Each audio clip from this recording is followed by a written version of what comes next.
മൗലിക അവകാശങ്ങൾ. ഇന്ത്യൻ ഭരണഘടന പൗരന് ഉറപ്പുനൽകുന്ന അടിസ്ഥാന സ്വാതന്ത്ര്യങ്ങൾ.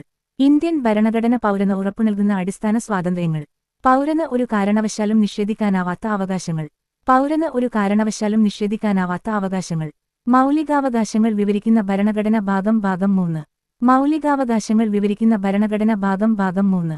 മൗലികാവകാശങ്ങൾ വിവരിക്കുന്ന അനുച്ഛേദങ്ങൾ 12 മുതൽ 35 വരെ. മൗലികാവകാശങ്ങൾ വിവരിക്കുന്ന അനുച്ഛേദങ്ങൾ 12 മുതൽ 35 വരെ. ഭാഗം 3 ഇന്ത്യൻ ഭരണഘടനയുടെ അണിക്കല്ല്. ഭാഗം 3 ഇന്ത്യൻ ഭരണഘടനയുടെ അണിക്കല്ല്. ഭാഗം 3 സ്വാതന്ത്ര്യത്തിന്റെ വിളക്കുകൾ. ഭാഗം 3 സ്വാതന്ത്ര്യത്തിന്റെ വിളക്കുകൾ. ഭാഗം 3 ഇന്ത്യയുടെ മാഗ്ന കാർട്ട. ഭാഗം 3 ഇന്ത്യയുടെ മാഗ്ന കാർട്ട. മാഗ്ന കാർട്ട ലോകത്തിലെ ആദ്യത്തെ മനുഷ്യാവകാശ ഉടമ്പടി. മാഗ്ന കാർട്ട ലോകത്തിലെ ആദ്യത്തെ മനുഷ്യാവകാശ ഉടമ്പടി. 1215-ൽ ഇംഗ്ലണ്ടിലെ ജോൺ 2 രാജാവ് റണ്ണിമിഡ് മൈതാനത്ത് വെച്ച് ഒപ്പുവെച്ച പ്രാമാണിക രേഖ. 1215-ൽ ഇംഗ്ലണ്ടിലെ ജോൺ 2 രാജാവ് റണ്ണിമിഡ് മൈതാനത്ത് വെച്ച് ഒപ്പുവെച്ച പ്രാമാണിക രേഖ. മൗലികാവകാശങ്ങൾ ഇന്ത്യ കടം വാങ്ങിയത് അമേരിക്കയുടെ ഭരണഘടനയിൽ നിന്ന്. മൗലികാവകാശങ്ങൾ ഇന്ത്യ കടം വാങ്ങിയത് അമേരിക്കയുടെ ഭരണഘടനയിൽ നിന്ന്. അമേരിക്കയുടെ ഭരണഘടനയിലെ മൗലികാവകാശ ഭാഗം ബിൽ ഓഫ് റൈറ്റ്സ്. അമേരിക്കയുടെ ഭരണഘടനയിലെ മൗലികാവകാശ ഭാഗം ബിൽ ഓഫ് റൈറ്റ്സ്. ലോകത്തിലെ ഏറ്റവും വിശാലമായ മൗലികാവകാശ ഭാഗം ഉൾക്കൊള്ളുന്ന ഭരണഘടന ഇന്ത്യൻ ഭരണഘടന. ലോകത്തിലെ ഏറ്റവും വിശാലമായ മൗലികാവകാശ ഭാഗം ഉൾക്കൊള്ളുന്ന ഭരണഘടന ഇന്ത്യൻ ഭരണഘടന. മൗലികാവകാശ കമ്മിറ്റിയുടെ അധ്യക്ഷൻ സർദാർ വല്ലഭായ് പട്ടേൽ. മൗലികാവകാശ കമ്മിറ്റിയുടെ അധ്യക്ഷൻ സർദാർ വല്ലഭായ് പട്ടേൽ. മൗലികാവകാശ ഉപസമിതി അധ്യക്ഷൻ ജെ.ബി. കൃപ്ലാനി. മൗലികാവകാശ ഉപസമിതി അധ്യക്ഷൻ ജെ.ബി. കൃപ്ലാനി. ഇന്ത്യൻ മൗലികാവകാശങ്ങളുടെ ശില്പി അല്ലെങ്കിൽ പിതാവ് സർദാർ വല്ലഭായ് പട്ടേൽ. ഇന്ത്യൻ മൗലികാവകാശങ്ങളുടെ ശില്പി അല്ലെങ്കിൽ പിതാവ് സർദാർ വല്ലഭായ് പട്ടേൽ. മൗലികാവകാശങ്ങളുടെ പ്രഖ്യാപനം ആയിരിക്കും ഭാവി ഇന്ത്യൻ ഭരണഘടനയുടെ അടിസ്ഥാനം എന്ന് പ്രഖ്യാപിച്ച ഇന്ത്യൻ നാഷണൽ കോൺഗ്രസ് സമ്മേളനം 1927-ലെ മദ്രാസ് സമ്മേളനം. മൗലികാവകാശങ്ങളുടെ പ്രഖ്യാപനം ആയിരിക്കും ഭാവി ഇന്ത്യൻ ഭരണഘടനയുടെ അടിസ്ഥാനം എന്ന് പ്രഖ്യാപിച്ച ഇന്ത്യൻ നാഷണൽ കോൺഗ്രസ് സമ്മേളനം 1927-ലെ മദ്രാസ് സമ്മേളനം. 1927-ലെ മദ്രാസ് സമ്മേളനത്തിന്റെ അധ്യക്ഷൻ എം.എ. അൻസാരി. 1927-ലെ മദ്രാസ് സമ്മേളനത്തിന്റെ അധ്യക്ഷൻ എം.എ. അൻസാരി. 1928-ൽ അവകാശ പത്രിക വേണമെന്ന ആവശ്യമുന്നയിച്ച കമ്മിറ്റി മോത്തിലാൽ നെഹ്റു കമ്മിറ്റി. 1928-ൽ അവകാശ പത്രിക വേണമെന്ന ആവശ്യമുന്നയിച്ച കമ്മിറ്റി മോത്തിലാൽ നെഹ്റു കമ്മിറ്റി. മൗലികാവകാശ പ്രമേയം പാസാക്കിയ ഇന്ത്യൻ നാഷണൽ കോൺഗ്രസ് സമ്മേളനം 1931-ലെ കറാച്ചി സമ്മേളനം. മൗലികാവകാശ പ്രമേയം പാസാക്കിയ ഇന്ത്യൻ നാഷണൽ കോൺഗ്രസ് സമ്മേളനം 1931-ലെ കറാച്ചി സമ്മേളനം. 1931-ലെ കറാച്ചി സമ്മേളനത്തിന്റെ അധ്യക്ഷൻ സർദാർ വല്ലഭായ് പട്ടേൽ. 1931-ലെ കറാച്ചി സമ്മേളനത്തിന്റെ അധ്യക്ഷൻ സർദാർ വല്ലഭായ് പട്ടേൽ. മനുഷ്യന് ചില മൗലികാവകാശങ്ങളുണ്ട്, അതിനെ ഹനിക്കാൻ ഒരു ഗവൺമെന്റിനും അധികാരമില്ല എന്ന് പറഞ്ഞത് ജോൺ ലോക്ക്. മനുഷ്യന് ചില മൗലികാവകാശങ്ങളുണ്ട്, അതിനെ ഹനിക്കാൻ ഒരു ഗവൺമെന്റിനും അധികാരമില്ല എന്ന് പറഞ്ഞത് John Locke. John Locke English തത്വചിന്തകൻ. ജോൺ ലോക്ക് ഇംഗ്ലീഷ് തത്വചിന്തകൻ. മൗലികാവകാശങ്ങളിൽ ചിലത് മാത്രമേ ഇന്ത്യയിലുള്ള വിദേശ പൗരന്മാർക്ക് ലഭ്യമാകുന്നുള്ളൂ. മൗലികാവകാശങ്ങളിൽ ചിലത് മാത്രമേ ഇന്ത്യയിലുള്ള വിദേശ പൗരന്മാർക്ക് ലഭ്യമാകുന്നുള്ളൂ. മൗലികാവകാശങ്ങൾ സമ്പൂർണ്ണമല്ല അല്ലെങ്കിൽ അനന്തമല്ല. മൗലികാവകാശങ്ങൾ സമ്പൂർണ്ണമല്ല അല്ലെങ്കിൽ അനന്തമല്ല. മൗലികാവകാശങ്ങളുടെ മേൽ ന്യായമായ നിയന്ത്രണങ്ങൾ ഏർപ്പെടുത്താൻ ഗവൺമെന്റിന് അധികാരമുണ്ട്. മൗലികാവകാശങ്ങളുടെ മേൽ ന്യായമായ നിയന്ത്രണങ്ങൾ ഏർപ്പെടുത്താൻ ഗവൺമെന്റിന് അധികാരമുണ്ട്. മൗലികാവകാശങ്ങൾ നെഗറ്റീവും പോസിറ്റീവുമാണ്. മൗലികാവകാശങ്ങൾ നെഗറ്റീവും പോസിറ്റീവുമാണ്. നെഗറ്റീവ് മൗലികാവകാശങ്ങൾ സ്റ്റേറ്റിന്റെ അധികാരത്തെ പരിമിതപ്പെടുത്തുന്നു. നെഗറ്റീവ് മൗലികാവകാശങ്ങൾ സ്റ്റേറ്റിന്റെ അധികാരത്തെ പരിമിതപ്പെടുത്തുന്നു. പോസിറ്റീവ് മൗലികാവകാശങ്ങൾ വ്യക്തികൾക്ക് പ്രത്യേക അവകാശം നൽകുന്നു. പോസിറ്റീവ് മൗലികാവകാശങ്ങൾ വ്യക്തികൾക്ക് പ്രത്യേക അവകാശം നൽകുന്നു. മൗലികാവകാശങ്ങൾ ന്യായവാദത്തിന് അർഹമാണ്. മൗലികാവകാശങ്ങൾ ന്യായവാദത്തിന് അർഹമാണ്.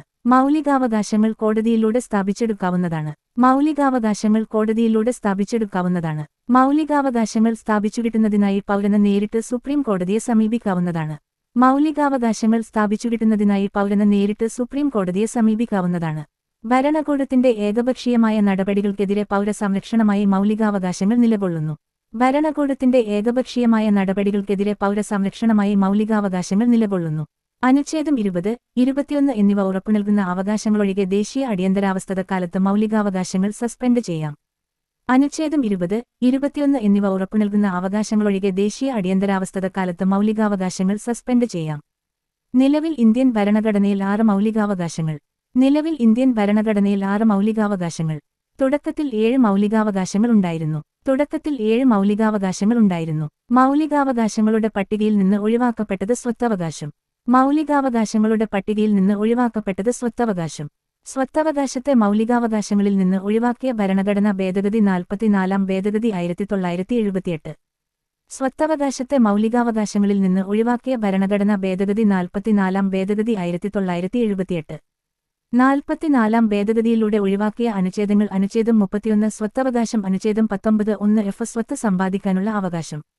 44-ാം ഭേദഗതിയിലൂടെ ഒഴിവാക്കിയ അനുച്ഛേദങ്ങൾ അനുച്ഛേദം 31 സ്വത്തവകാശം അനുച്ഛേദം 19(1) സ്വത്ത് സമ്പാദിക്കാനുള്ള അവകാശം. സ്വത്തവകാശം നിലവിൽ നിയമാവകാശമാണ് അനുച്ഛേദം 300(a). സ്വത്തവകാശം നിലവിൽ നിയമാവകാശമാണ് അനുച്ഛേദം 300(a). അനുച്ഛേദം 300(a) ഇന്ത്യൻ ഭരണഘടനയിൽ ഉൾപ്പെടുത്തിയ ഭേദഗതി 44-ാം ഭേദഗതി 1978. അനുച്ഛേദം 300(a) ഇന്ത്യൻ ഭരണഘടനയിൽ ഉൾപ്പെടുത്തിയ ഭേദഗതി 44-ാം ഭേദഗതി 1978. 44-ാം ഭേദഗതി സമയത്ത് ഇന്ത്യൻ പ്രധാനമന്ത്രി മൊറാർജി ദേശായി. 44-ാം ഭേദഗതി സമയത്ത് ഇന്ത്യൻ പ്രധാനമന്ത്രി മൊറാർജി ദേശായി. 44-ാം ഭേദഗതി സമയത്ത് ഇന്ത്യൻ രാഷ്ട്രപതി നീലം സഞ്ജീവ റെഡ്ഡി. 44-ാം ഭേദഗതി സമയത്ത് ഇന്ത്യൻ രാഷ്ട്രപതി നീലം സഞ്ജീവ റെഡ്ഡി.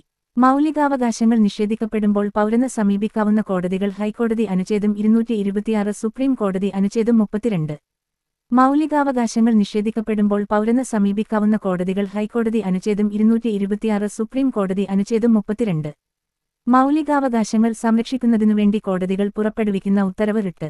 മൗലികാവകാശങ്ങൾ സംരക്ഷിക്കുന്നതിനുവേണ്ടി കോടതികൾ പുറപ്പെടുവിക്കുന്ന ഉത്തരവ് റിട്ട്. ഇന്ത്യൻ ഭരണഘടനയുടെ ഹൃദയവും ആത്മാവും എന്നറിയപ്പെടുന്ന അനുച്ഛേദം അനുച്ഛേദം 32. ഇന്ത്യൻ ഭരണഘടനയുടെ ഹൃദയവും ആത്മാവും എന്നറിയപ്പെടുന്ന അനുച്ഛേദം അനുച്ഛേദം 32. 32-ാം അനുച്ഛേദത്തെ ഭരണഘടനയുടെ ഹൃദയവും ആത്മാവും എന്ന് വിശേഷിപ്പിച്ചത് ഡോക്ടർ ബി.ആർ. അംബേദ്കർ.